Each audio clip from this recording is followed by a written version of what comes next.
Good morning. This is Ben Van Camp, President and Chief Collaborator of the Chamber Collaborative of Greater Portsmouth. Thanks for watching round one of our candidate forums for the 2021 City Council elections. At this forum, you will hear from Andrew Bagley, Mayor Rick Becksted, Rich Blaylock, Kate Cook, Joanna Kelly, Jacob Lehoux, Greg Mahanna, Councilor Paige Trace, and Councilor Peter Whalen. We mistakenly started the recording just a few seconds late, so you missed the first 2 seconds or so of Mayor Rick Becksted's opening remarks, but everything else is here for you. So I hope you enjoy. If you have any questions, please reach out, ben@portsmouthcollaborative.org. Thank you.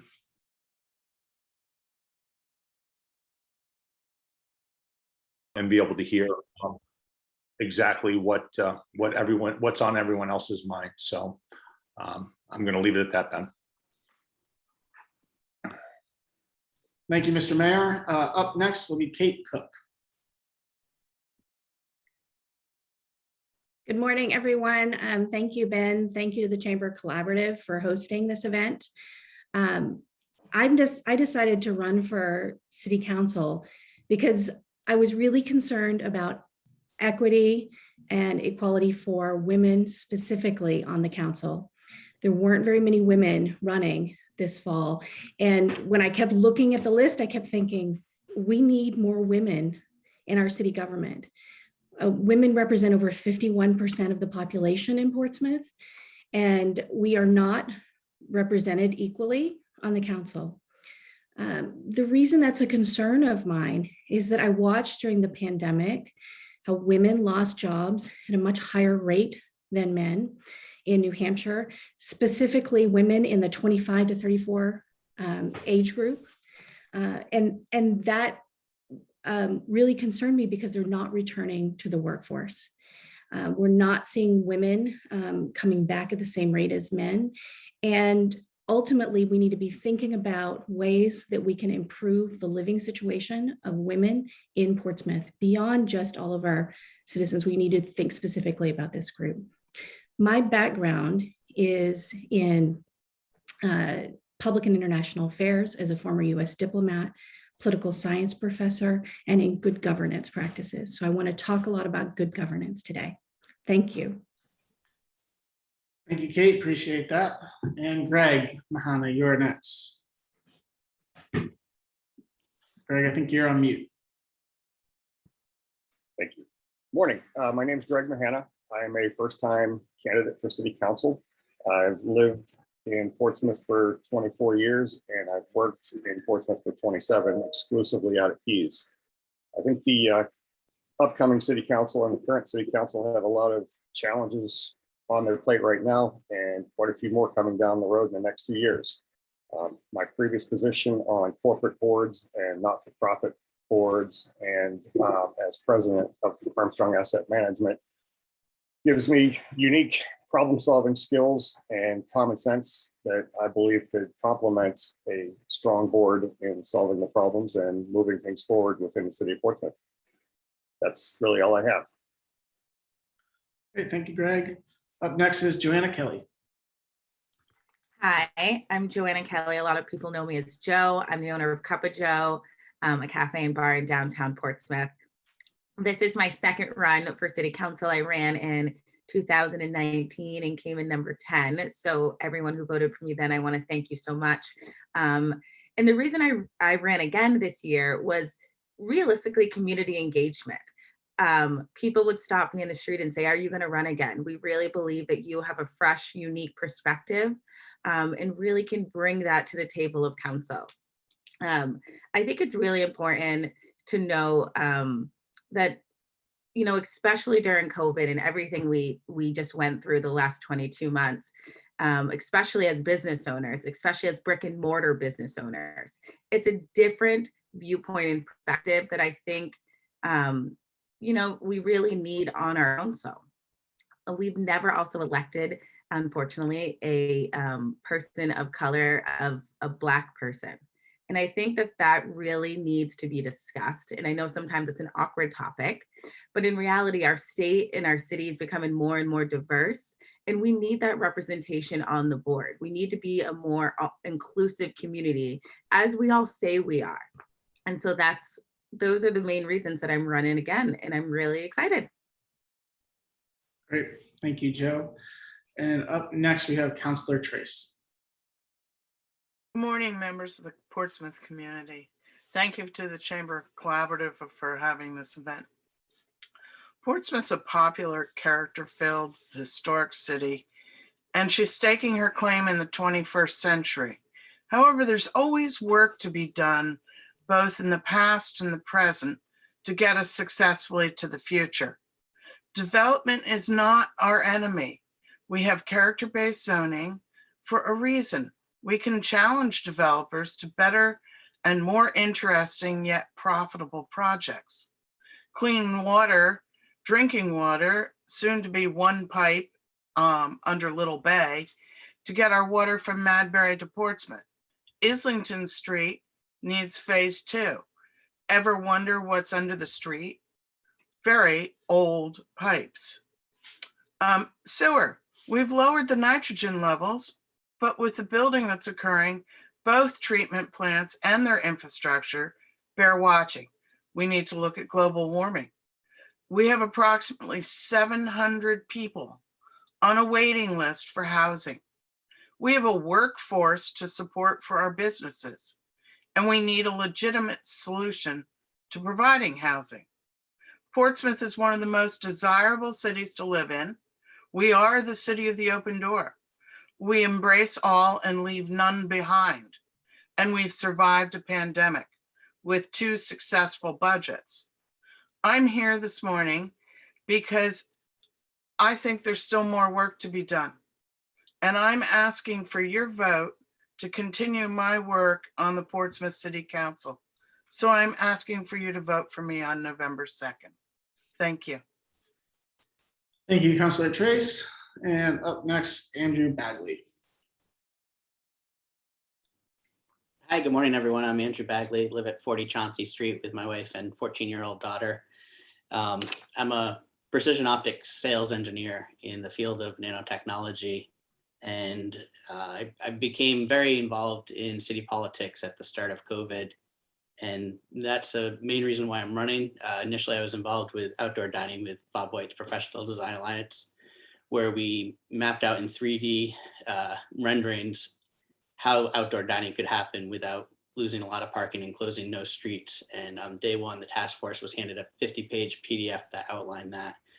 From there, I've had other concerns such as, properly funding the schools is a big issue to me. Both my parents were teachers. I think the city council needs to ask the school board, what do they need to get our kids back on track after this really difficult year that they've had?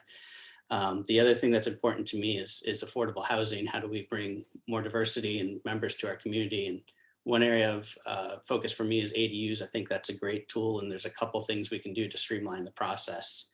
And, the last thing is, doing all these things costs money, but we need to be cognizant of taxpayer burden, especially for those unfixed incomes.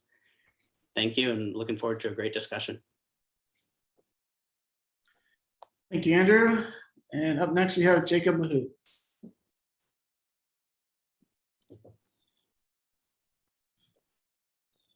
Jacob? Sorry, yeah, Wi-Fi a little fritz. Hi, everyone. Thank you, Ben and the Chamber, for putting this together. My name is Jacob Lehoux. I'm a lifelong citizen of Portsmouth. I currently live in downtown. I was born and raised here. I graduated from the Portsmouth City School System. Always been an active member of the community.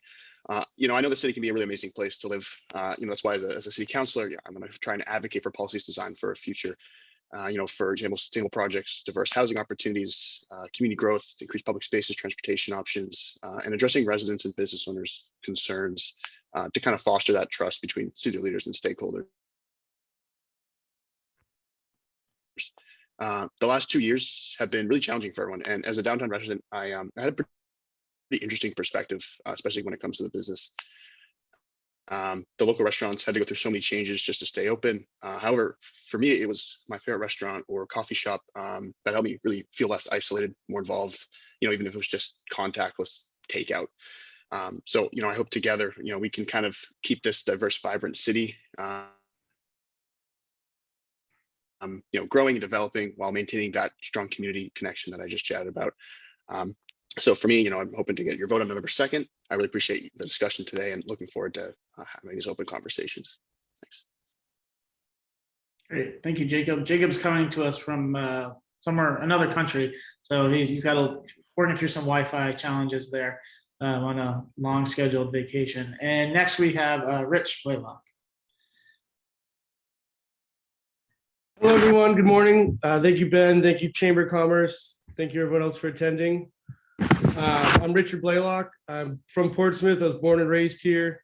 Fortunate enough to own a small business here. Fortunate enough to own a home here. So I understand the impact and the changes that homeowners of Portsmouth and business owners have both been through in the last couple of years. It's been very challenging years. We've had a lot of change, probably more change than ever. I'm very passionate about this city, but my focus is more on the youth of the city and the opportunities that we give them. I truly believe that they are our future and they are what makes this town great and keep this town great. I also want to preserve our city's unique historical and artistic environment. I believe that's another aspect that makes Portsmouth special. But the key is to really balance growth with the services and opportunities for future generations, including our schools and also our fire and police services. But the biggest thing I'm running is I want to make a positive difference for the community. And I'd be third generation city council for Portsmouth. So I've grown up, having these discussions at the dinner table. I have some institutional knowledge and I think I can help. So thank you, Portsmouth. Thank you, Rich. And certainly last but certainly not least is Councilor Whalen. Yeah, thanks, Ben. I'd like to thank you and the chamber for this opportunity. My name is Peter Whalen. I live at 100 Gate Street. I've lived in Portsmouth for 31 years, settling here with my family, my wife Karen and son Peter. I'm running for re-election to the council to continue to serve you, the residents of our community, with solid leadership and experience. Working nearly 35 years leading organizations through difficult challenges, reorganizations, and union negotiations forces one to focus and listen. This experience prepared me to help our city the last 2 years. I am well prepared to help Portsmouth to continue to move forward the next 2 years. My goal has always been to be a problem solver and forge consensus to bring people along to a better place, where outcomes serve our community in the best way. My business experience has taught me that being patient and to move ideas forward in deliberate, thoughtful ways always ends in great outcomes. As chair of the subcommittee of the McIntyre, I've been very fortunate to have 3 great counselors on the committee with me, all with multiple talents and viewpoints. This collaborative effort, I hope, has helped Portsmouth move the project toward a project that has supported the residents despite many challenges. I hope you have confidence in me and will let me continue this unfinished important work the next term. I do not always have the answers, but always listen to fresh new ideas to solve problems. I pledge that if reelected, I will always respect your opinions and views, and I will tackle the tough issues head on in an experienced, thoughtful way. I'm asking for your vote on November 2nd, so I continue to work for you on the Portsmouth City Council. Thank you. Great, thank you, Councilor Whalen. So that concludes our opening statements. We're going to move into what will be the first of 4 questions that I've put together. The questions this morning will focus on workforce, housing, development, and the role of City Council. We have with the candidate pool, the answers will be limited to 1 minute each. And our first question today is on workforce. Workforce is the single biggest challenge facing our business community today. It crosses every sector. Every business that I've spoken to is having workforce challenges. So the question to our potential city councilors is, how do you see the role of city, and most importantly, city council, in being able to support our local businesses to obtain the workers that they need? And our first answer today for this will come from Joanna Kelly. Thank you, Ben. Well, this is one very near and dear to my heart as a downtown brick and mortar business owner. I know the struggle to get workforce, as Ben touched on, all of our restaurants and a lot of our retailers are really struggling. I think right now we're in a really unique opportunity with the purchase of the community campus to build workforce and affordable housing. We really have to look at our long haul structure of what we want to do. For me, it's getting people into affordable housing and workforce housing, and then allowing them to transition into home ownership. And a lot of times for these people, it's first time home ownership, like myself. So for me, it's really focused on figuring out, maybe potentially a public-private partnership with the Portsmouth Housing Authority to look at, trying to develop on some city-owned property, some more affordable and workforce housing. And it's also coming up with actual terms within our city government of what defines that. Thank you. Up next, we have Mayor Rick Becksted. Thank you, Ben. This is a very challenging question, has been for the many years that I've been involved. Workforce housing itself has to be defined and determined exactly what it is that we're looking for. And it's a challenge that's going to take years to be able to go and implement anything. We need to be working with the developers that are actually coming into our city now and give incentives to be able to hopefully provide housing at a lower cost. I've always gone and said this, that we need to start to support the existing workforce housing structures that we have now. Tax exemptions for people that have housing that already exists today. That's the fastest way that we can actually help to address this problem when it comes to workers. I mean, I own my own business as well, and I understand what the workforce challenges are. I still cannot get anyone qualified to be able to come and do construction with my company. So I am very understanding when it comes to that. But the only way to really address this immediately and now and preparing for the future is to be able to go and support the affordable housing that we have here in our stock in Portsmouth. Thank you. Thank you, Councilor Trace. Affordable housing for the workforce is probably the root of trying to figure out how to get a better workforce or more available workforce. As a city, the council needs to step up to the plate and figure out what it is that will bring workforce into the city of Portsmouth. And we all go round back again to affordable housing. If we don't have any affordable housing for the workforce, it becomes very difficult for them to work here. So I believe very firmly, as Mayor Becksted has just eloquently said, that we have to address the issue of affordable and workforce housing. And we need a council that'll step up and do it. Thank you. Great, thank you. Up next, Kate Cook. Thank you.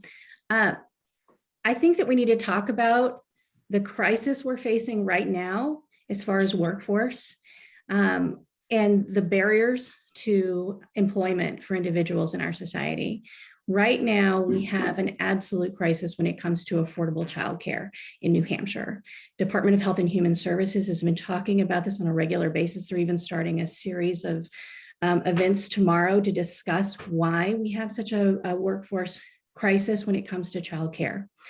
There's so many options that the city can look at when it comes to childcare and other workforce crisis, including potentially using American Rescue Plan Act funds to incentivize this kind of critical infrastructure of childcare through premium pay for essential workers. These are individuals that are considered considered essential workers. I think we should leave every option on the table to get people back to work. Thank you. Thank you, Kate. Up next, Jacob Lehoux. Thanks. Yep, as kind of already mentioned before, the affordable housing thing is hugely important for workers, and and not just affordable housing in the sense that most people think. We need a diverse range of housing options throughout the city, and as Mayor Becksted said, this is kind of going to be a long-term process. And it's a very complicated decision and path forward, which which I totally agree with. You know, we need to be able to look at all of the solutions going forward for when it comes to affordable housing, make sure that we have conversations with business owners, both, you know, local businesses, residents out at Pease, about how we can drive workers within to the city, you know, whether that be affordable housing, other kind of opportunities like childcare, and on top of that, making sure that we can drive value through a well-funded education system so that we're driving families into the city so that they can raise families here and work here as well. That's pretty much it. Thanks. Thank you, Jacob. Greg Mahanna. And your topic was workforce, not workforce housing. So workforce housing is a part of that, but I would start out by saying we've got to figure out a way to ease it for commuters via getting to downtown and parking. I work out here at Pease. There's a lot of vacant land.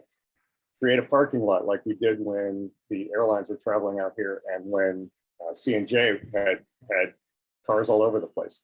You could be downtown in 10 minutes. That would alleviate all the cars downtown. That would get workers into downtown, and 10 minutes is not that painful. Next up, yes, affordable housing. It's a challenge. However, there are creative ways that can be used. I have been uniquely experienced in having workers in Aspen, Vale, and Martha's Vineyard. Horrible places to have workers. There are public and private partnerships that have worked in all three of those locations that have not been tried in Portsmouth. We should look at things like that. Thank you. Thank you. And Rich Blaylock. Yes, from owning the old Ferry Landing and even working there as a dishwasher when I was 12, I've witnessed the change in workforce and the ability for the workforce to live in Portsmouth, which I feel is integrated and directly correlated. When I grew up, when I was working as a dishwasher 12, everyone that I worked with lived in Portsmouth. I know that that's why the State Street Saloon was so popular, because that was all their walk home. Nowadays, and for a while now, it has not been like that. We just closed for the 47th season down at the old Ferry Landing. But this fall, we had to close for several days because we didn't have the workforce. We didn't have the workers to work 7 days a week once the kids went back to school and all the teachers went back to school. Everyone's limiting their bubbles that they're part of now, possibly limiting like other part-time jobs or other activities just to keep their families safe or just to limit their exposure. So we have to be creative in how we look at and adapt and encourage affordability and encourage workforce housing closer to town. Okay, thank you, Rich. And up next, Councilor Whalen. Yeah, the question was really about how do you incentivize to get more workers in Portsmouth? And I think one aspect of that would be to try to have the city council work through Coast, and who's our kind of local bus routes, to try to get more people, make it easier to commute into Portsmouth. Right now, it's not that easy. The other piece of this, and this isn't going to be easily solved, is with trying to get more housing in the city, or workforce housing for our workers. And, you know, this council made a real commitment to buy the community campus, which is a real game changer for the whole city, which means that our city now can look at a 10-year plan of where all its buildings are and what we can do with those properties. So that's going to help. And then the third piece is really working with Portsmouth Housing Authority to try to get some federal funds and solutions to make sure we're taking advantage of all funds. Great. Thank you. And lastly, Andrew Bagley. Yeah, thanks, Ben. So, you know, why do we need affordable housing? We need affordable housing because we're having a hard time getting police, fire, teachers that can live within a reasonable commuting distance to Portsmouth. You know, in the past, most of them lived in Portsmouth, and that builds a much better community when you have a diverse workforce such as that. We, as Councilor Whalen mentioned, you know, this purchase on West Road of the community center is huge. You know, there's ideas that we can do over the next, say, 10 years, such as the Lister Academy, a building in really terrible shape. You could potentially move the students from Lister Academy to the community campus and turn where Lister Academy is into workforce housing. You know, we need solutions like that because if we don't find them, people aren't going to be able to work in Portsmouth, and we're going to see a degradation of services and a loss of sense of community. Thank you. Great, thank you. And a segue from the last question to this this current one is, I think each of you mentioned housing as being one of the big areas for improvement to help our workforce. This next question is specifically about that. Recently, industry experts have sounded the alarm that the time for action on affordable housing is now. And if we miss that opportunity, it likely won't come back. So I'd like to know that what specific actions will you will you shepherd in the first 90 days that you are in office to make the development of housing in our community more achievable, specifically workforce housing? We're going to start with Councilor Trace. I think the first thing you can do is use the word incentive with developers. I think that you can look at our surrounding perimeter areas. Workforce housing may not be affordable to build in downtown, but there are certainly areas outside of town. When I say outside, I mean on the perimeter of the city, yet within the city, with providing an ability for all to commute easily into the city with a proper transportation structure. So I would use the word incentive when it comes to incentivize workforce housing. Thank you. Thank you. And next, Andrew Bagley. I actually spoke with David Choate after his comments at the most recent EDC meeting, and he's been fighting since 1983 to accomplish these things. And, some of the things he said and others have said is, we need 20% incentives for workforce housing and no waivers. Either you do the 20% or we're going to look for somebody else to build. The other thing we can do is, as I mentioned before, is, streamline the ADU process, make it a little bit more accessible, especially for seniors. That does two things. One, ADUs typically rent at below market rates to relatives and people in the local community. And two, it gives a source of income to seniors who typically are on fixed incomes. And then, as I mentioned before, with the West Road purchase and the Lister Academy building, we have a lot of options as a city we can pursue. Thank you. Great, thank you, Andrew. Kate Cook. Thank you. I've seen this issue very directly. I'm currently the chair of the board for the Southern District YMCA, and we've had a workforce crisis ourselves because we have employees commuting over an hour and a half to the Seacoast. So the problem is not limited to just Portsmouth, it's the entire Seacoast. And as that problem grows, workers won't commute to Portsmouth anymore. It's just too far. I think there are 3 steps that we can take immediately.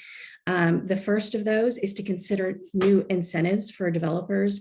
And I mean, everything's on the table, anything from special assessment districts to tax increment financing to encourage developers to build affordable housing. The next thing we need to consider is incentives for homeowners to build ADUs.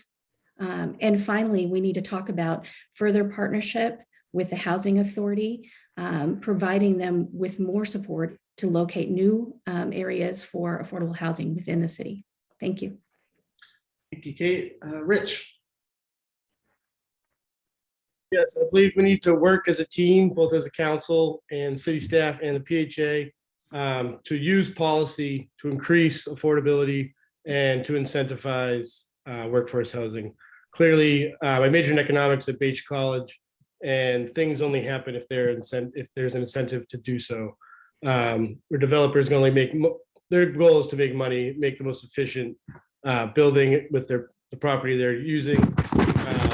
So it is our job to create those incentives to create that balance of workforce housing and new developments. But we need to work as a team, I think, and use policy and incentives. Thank you. Thank you, Rich. Mayor Rick Becksted. I'll repeat basically what I had gone and said before. I mean, to be able to take immediate action, the incentives is something that we need to work drastically on, but we need to protect what we have right now. There are affordable units that are here. The reason why the rents go up is because our assessments go up, because our taxes go up, and you have to cover the cost of a mortgage and all of your overhead expenditures with people that already have the housing. We need to go and incentivize that for the people to keep a certain type of housing here in the city. Then we can go and use the incentive packages, which I believe we've never really gone and used when it comes to our developers. Statewide, it's happening. There are federal tax dollars out there. Lebanon and Dover are actually examples that have been using some of these federal dollars. The city of Dover has just gone and created a package of 52 affordable homes, single family. Sounds familiar. We've got a parcel with 52 houses that's being proposed now, and we've never gone and incentivized or approached them. It's all about the dollar when it comes to investing here in Portsmouth. That's why developers are coming here. We need to be able to push back on it and be able to create policy that will incentivize them to build what Portsmouth wants. We also need to be able to work with our surrounding communities that have far more land than what Portsmouth has. And I understand that there's going to be challenges when it comes to that. To incentivize housing for everyone is the argument that needs to be made now. It's not just about Portsmouth. This is a national crisis. This is a state crisis. I've been in a fortunate position to be able to hear far more stories than most people have ever heard. This is a challenge for the entire state, and we need to work on this together collaboratively. Thank you. Thank you. Joanna Kelly. Hi. Of course, I echo what most of the incumbents have said and the candidates. The thing that I really want to talk about is the revitalization of the first-time home buyers program here in Portsmouth. I think that we constantly talk about affordable apartments and affordable workforce housing, and we're not talking about, as the mayor just echoed, affordable single-family dwellings. I live here in Atlantic Heights, and I think it's a great model of an entryway into home ownership. We talk about long-term equitable generational wealth that usually starts with home ownership. We talk about, the city just released some information looking at what our school projection and kindergarten numbers look like, which are dwindling over the next 10 years. So for me, it's really about getting families into Portsmouth and allowing them to have a real stake in our community and home ownership in our community. And for me, that's a big part of keeping us Portsmouth and keeping us, the arts and the family and, everything that makes our city great. Great. Thank you, Joanna. Councilor Whalen. Yeah, fortunately, everyone wants to come to Portsmouth, but it's created a lot of problems. Having lived here 31 years, I've seen the transition from a funky, great town that everyone was here, and now it's being kind of gentrified. So the question really is, we've got to enforce the zoning rules we have on the books. And in my first 90 days, I would propose that we relook at a lot of our zoning and try to incentivize some of our developers to create more workforce housing in town here. And it's really incentives that are going to do that. I would echo what Joanna Kelly said about the first-time homeowner program. The way you build wealth is really buying that first home. Most of us took that first step. It was pretty perilous, but we made it through. But you need incentives and programs to help encourage that. Thank you, Councilor. Greg, Mahanna. Yes, I agree with all the things that everybody's saying about incentives, and there's one incentive that people aren't aware that is being used right now. It's called PUD zoning. When I built my house down Route 1, a PUD is a planned urban development with a smaller than normal lot size, whereby the developer and then the owners bear the burden of the infrastructure, i.e. the roads, the sewers, and everything like that. There's one of those being built out on Banfield Road right now by Greening Company, and that should be used more. You don't have to have a 1 acre minimum lot size. And 20 years ago, PUDs were hated. Now they're being used. I was told that was the last one the city's ever going to do. The next thing we should do is inventory all the city-owned land. For example, you guys all may recall that the city bought for $550,000 a nice piece of land on Banfield Road from a famous guy known as the Teepee Guy. It's a nice piece of land.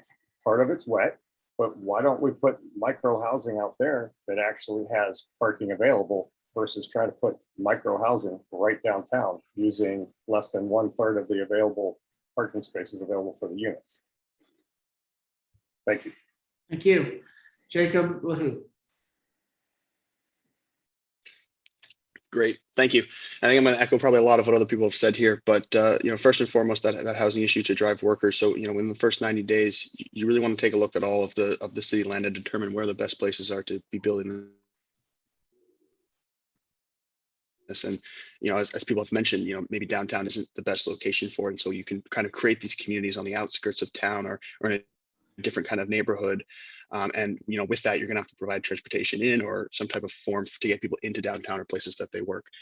Secondly, I also echo the conversation that's being had around homeownership and first-time homeowners. I'm a renter currently. I'm looking to buy a home in Portsmouth. It is challenging. It's a challenging time to buy a home, but that's how you drive wealth. That's how you drive value within the city. And people stay here when they live here. They send their kids to school, and that's vitally important for the workforce. I think it's for businesses and communities as well.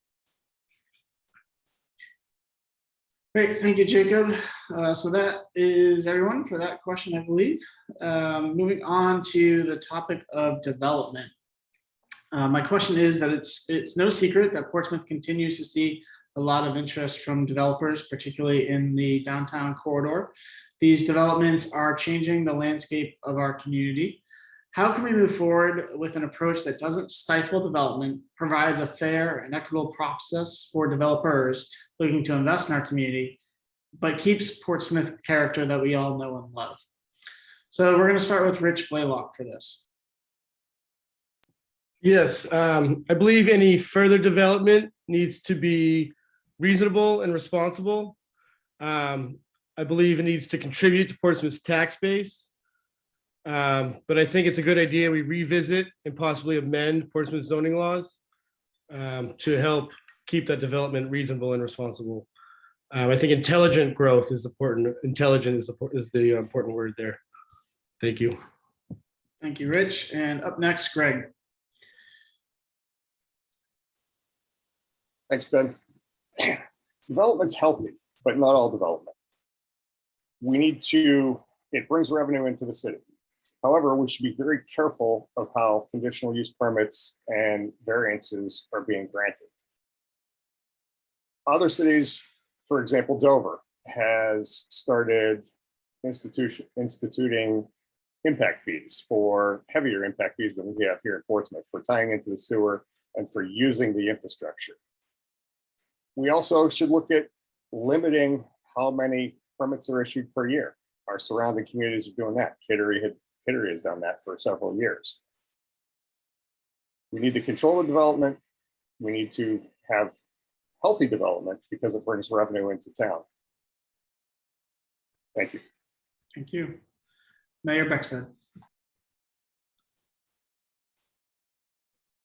One topic that's near and dear to my heart, and it would depend on the development of where exactly you're talking about. And the downtown overlay district itself is going to be one type of a development. Then you've got the offskirts where there is no development that we're trying to get. I would like to be able to go and work with, hopefully at some point here, we're going to be hiring a new planning director. I'm hoping somebody that's going to be innovative and be able to discuss with the next council exactly what they have to go and offer, something new that we haven't thought of before.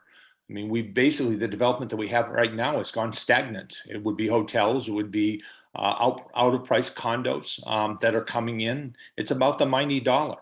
With what little land that we have left in Portsmouth, it's going to be valuable that we have these discussions with this new planning director and with the public as a whole to decide exactly what it is that Portsmouth needs and wants.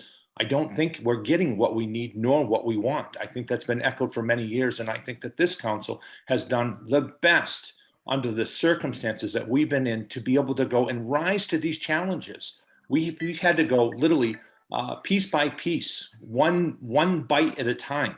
We haven't been able to take on the challenges with COVID because it created new challenges that no one has ever experienced before. Thank you, Mr. Mayor. Councilor Whalen.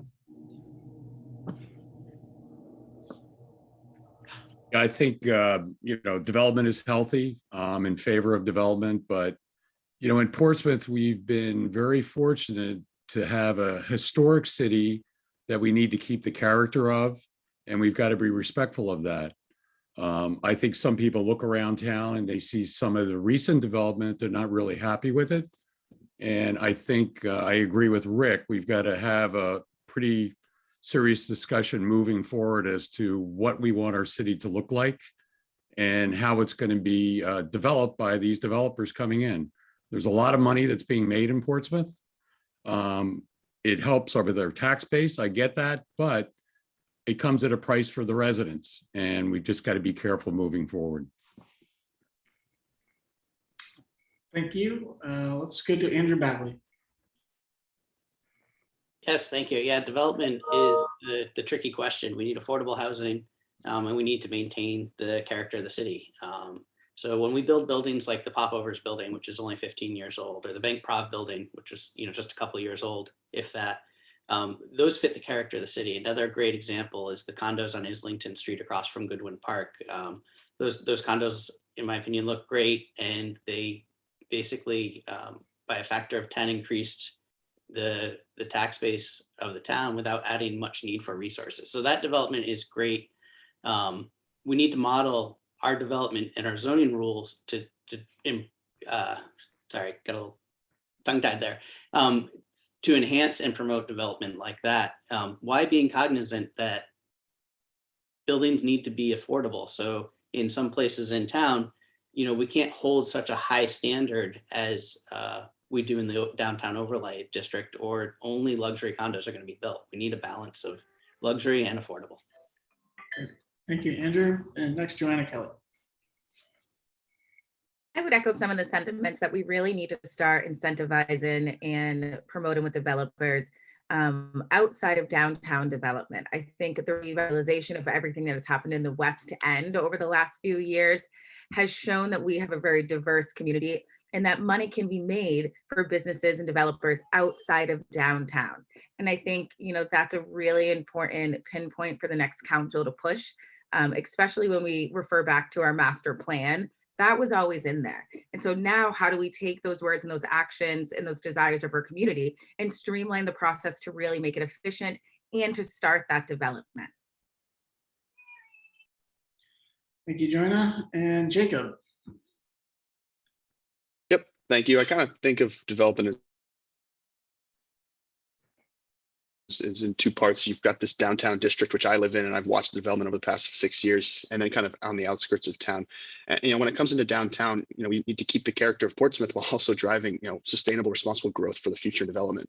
As a downtown resident, I can't walk to, for example, a grocery store. We don't have one of those in town. It used to be the health food store. It's gone now. And so, do we really want to, do we want to build this downtown core to be this Portsmouth city center where we have this community and all these businesses?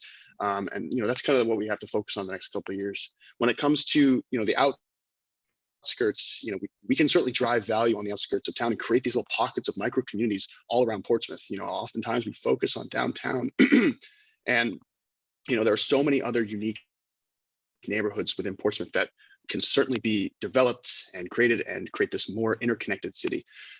Those are kind of my thoughts on development. Great.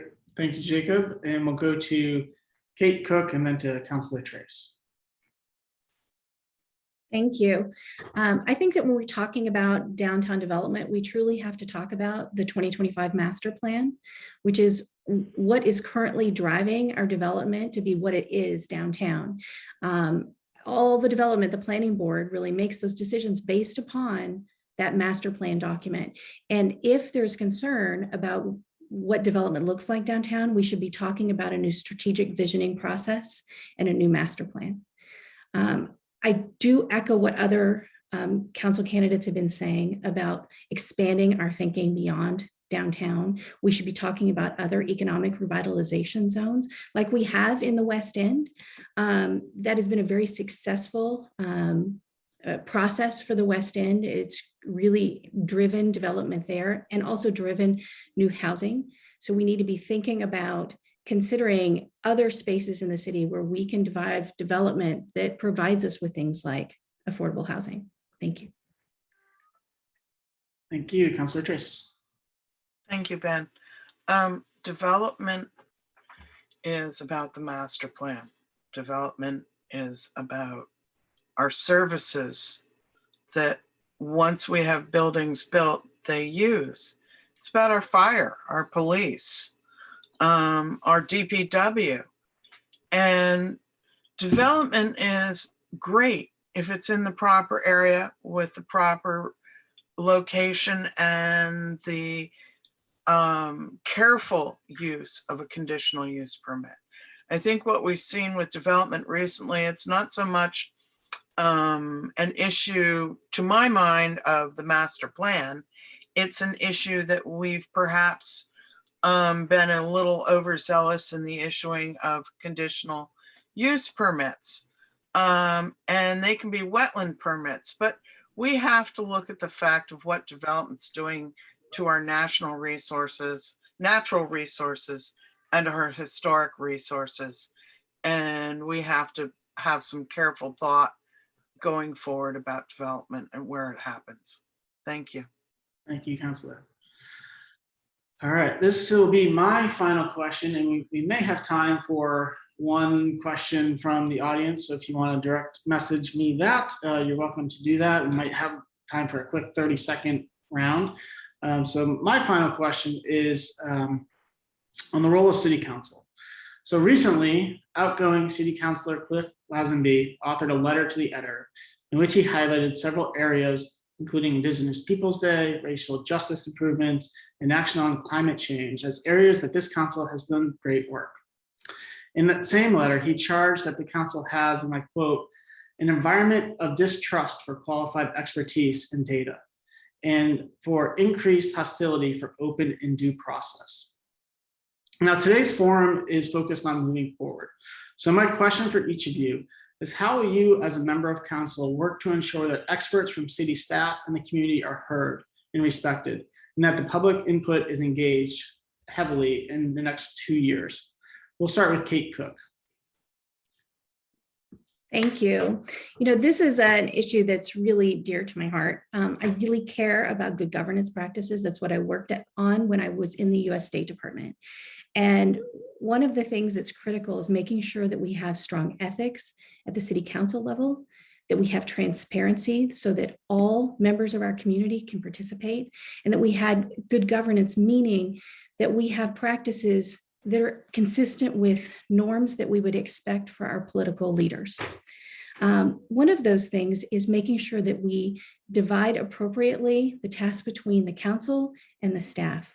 The city manager works for the council. The staff works for the city manager. So we have to be really careful in not blurring those lines and making sure that we defer to the city manager, that we ask the city manager critical questions, and that we allow the city manager room to manage her own staff and to make sure that she is respected and that we treat her with the respect that's necessary of the city council. We have to do that with all experts before the council. We have to make absolutely data-driven decisions as a council. That is our role. Thank you. Kate. Mayor Becksted. So thank you for the question. I mean, and I've been doing this for now the better part of 4 years. I guess it comes down to what people's perception is on things. You're not always in the room. You're not always around when the council has chances to be able to speak either with the city manager or with staff from time to time. But my number one job as a representative of the taxpayers is to ask questions. I mean, I am still trying to figure out exactly where this perception comes from, because I ask a question, or Councilor Trace or Councilor Whalen asks a question, and if we don't agree with the expert or we don't agree with the staff, it's simply being disrespectful. I have a very hard time believing in that. We are very respectful, and I believe that Portsmouth is very well represented. I mean, people go and say that it's divided or it's not equal, but I'm sorry, I've lived this for the better part of 8 years, and a 5-4 vote on one way or 5-4 vote on another is much better and more simplified than an 8-1 that I lived for 2 years, meaning it went all in one direction. We are diverse. We are all represented in this way, and I am very respectful to the city manager and to all staff when doing my job. Thank you. Thank you. Andrew Bagley. As somebody that works as an engineer in a technology field, you know, the decisions we make are data driven, and the decisions made by professionals on the city staff are data driven. So, you know, the council is basically a group of volunteers offering insight and guidance. And, you know, often we have to defer from what we think is best to the opinions of professionals, because, you know, that's what they do 24/7. Now, as far as communication, that's probably an area where I excel. I am very open. I talk to lots of people in the city. I'm active on social media, and my phone number is 603-583-8015. If anybody has a question about the city or needs help for any reason, just reach out to me, give me a call. Thank you. All right. Sorry, Greg Mahanna. Yes, thanks for the question. I've read the city charter. I'm a new candidate. The charter says that the council makes policies, and I believe in that, and that's what is in the charter. However, the city council also needs to function as a board of directors does for a business. The city council needs to work with the city departments, the city boards, as much as practical, to develop policy for the city. We need to work as a team and create policy efficiently. We need to look at things like revising the master plan that was just mentioned. Although it says it's a 2025 master plan, it was actually drawn up in 2015, which means it's time to be revised. We need to increase the efficiency in making policies and processes with the city. That should be done as a team. And we also need to be prepared to put up a new city budget for 2023, which is going to include the effects of inflation in the country. Thank you, Greg. Councilor Whalen. Yeah, the form of government in Portsmouth is, the city council with a city manager, and we act as a board of directors really toward staff and to the city manager. No communication goes to any of the public works director or anyone else unless we go through the city manager. I respect the city manager. I've told her on many occasions, hey, I'll tell you when you're doing things right and when you're doing things wrong, but it's her organization. She runs it. We represent the residents and what the residents want and what their viewpoints are. And that our city manager is the CEO of Portsmouth. That's the way it works. We're the board of directors. And that's the form of government we have. We do not have a selectman form of government or any other one. So there's a non-interference clause, and I've always respected that, and I respect our city manager. And going forward, I'll continue to do that. Thank you. Thank you. Next, Rich Blaylock.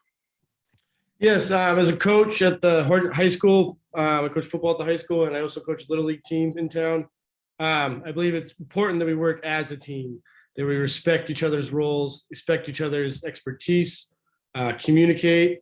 But I think it's important that we all work together and respect each other's roles as well. The city council is here to be a liaison between the citizens and the city manager and help guide her and setting zoning laws and policy. But I think we'd have an excellent city staff that we need to respect and be proud of and work with. I think we're very lucky. And as a city councilor, I would relish the opportunity to work with some of the city staff that we have. But I think it's important that we all work as a team and respect each other's provincial credentials and look at the data and make fact-based decisions. Great. Thank you, Rich. Councilor Trace. Sorry, my apologies. I work for you, the residents, for you, the business owners in Portsmouth. I can think of no finer city manager than Karen Kennard. I enjoy working with her. But I'm always cognizant of the fact that the city council works for the residents of Portsmouth, and Karen Kennard works for the city council.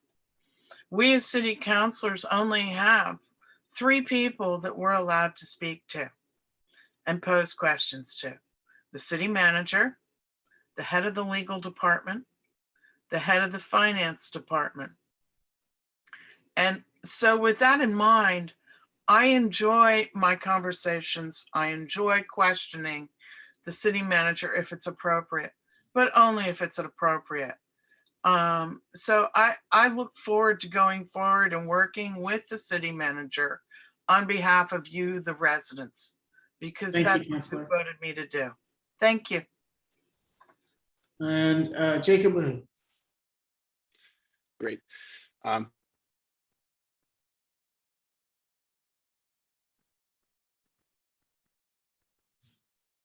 Yep, thanks so much. So, as a resident, I first moved downtown, it's since changed, but, the learning people and also city leaders, and I've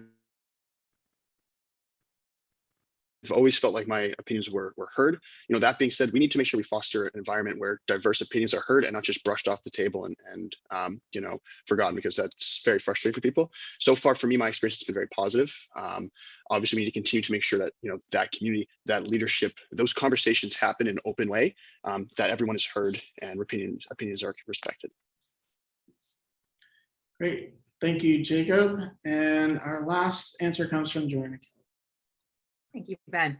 I would echo the statements that, to me, the city council serves as a board of directors. We set the course, we set the tone for where our city is going to go, and then we hand it off to city staff and monitor that process. I think it's also important to note that a lot of our city staff, including our city manager, are also our neighbors and are also residents. So it's really important to know that in general, they do have our best and what is best for Portsmouth at heart, much like every single candidate here and every single incumbent. This is essentially a volunteer position that is a part-time, sometimes full-time job. And so I respect everyone who takes this seriously and really dedicates their time and their effort. We're all here, including city staff, including city management, because we want to better our community and because we all love our city and love our state. So I'm really excited for that. And so that's all. Thank you. Thank you. So we are just at 9 o'clock. It's almost like I did the math and planned this out. I thank you all for your time this morning, all 9 of our candidates. I thank Jen Stevens from our staff for helping. There was great remarks there. There's a lot of great ideas there, and I look forward to working with the next council on behalf of the business community to bring some of these things into action. So thank you so much for your time. I do want to remind you that everyone else that the second half of the candidates will be tomorrow morning from 8 to 9 a.m. I believe there's a few spots available for that. If you missed it, don't worry, there'll be the YouTube playback option. I do want to just highlight one thing, that tomorrow evening from 4 to 7, Jen, do I have that right? We will be at Cisco Brewery with a small but mighty business expo. So we will have about 20 local businesses on display there under the tent at Cisco Brewery for a networking event and to get to know 20 of our great local small businesses. So join us for that. It's a free event for chamber members tomorrow evening. So with that, I hope everybody has a wonderful day. It's a beautiful day in our city. Thanks so much for being here and enjoy yourselves today. Take care. Thanks, everyone. Thank you, Ben. Thank you. Thank you. Thank you.